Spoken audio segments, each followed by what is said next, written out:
I know your 40s was a really poignant time for you, and what I think people now consider very early side of middle age. But I'd love to hear what happened for you that started this pivot for you.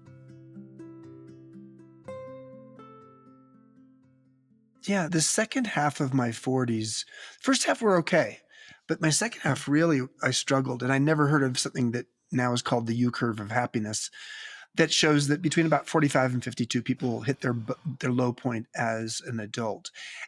And I was having that, but I just didn't have any framework to understand what was going on. I lost 5 male friends to suicide, ages 42 to 52, during the Great Recession, and I was going through my own dark night of the soul. I didn't want to be running this company anymore that had grown really large, and we were going into the Great Recession and running out of cash. I had my long-term relationship, romantic relationship, was ending, not by my choice. I had an African American foster son who was an adult who was going to Mm. prison wrongfully.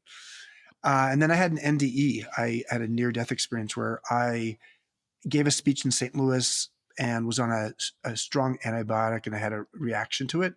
Or I mean, probably was allergic to it. And so I died. I mean, literally died on stage after giving a speech. Thankfully, I was sitting when I went unconscious. And over the course of the next 90 minutes, I died 9 times. And so they kept bringing me back to life. Can I ask, what was that like from a conscious experience or from just going through that? The experience I had, which I verified each time I would come back from the dead, I would say to whoever was holding my hand, whether it was a nurse or a paramedic or whoever it was at that moment, I would tell them what I saw. And they said, "That's what you said last time." And so the experience, quite briefly, was I was on the second floor of what felt like a Swiss chalet, um, with maybe 25-foot tall ceilings. So it was a very spacious space. There was a skylight bringing light in, and there was a kaleidoscope of colors on the wall. I was flying. Remember, this is 25-foot tall space. I was flying, um, and I had both arms and wings, and I was surrounded by these tiny little birds that were chirping at me, and I understood what they were saying.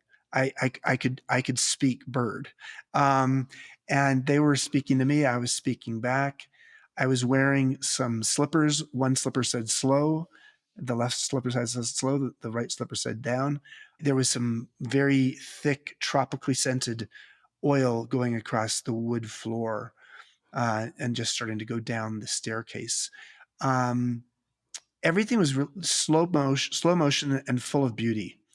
And then the birds would say to me, "It's time to go outside," and then they would fly through a window outside.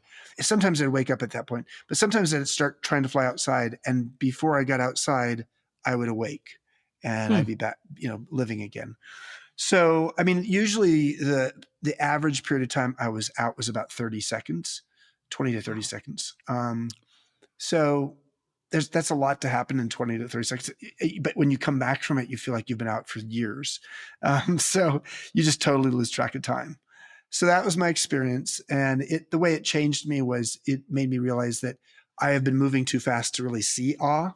I need to slow down. And I need to be open to making a bunch of changes in my life, which I did.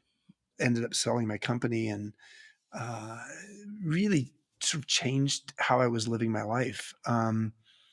And took a couple years off that gave me the space to really reflect upon how do I want to consciously curate the second half of my life.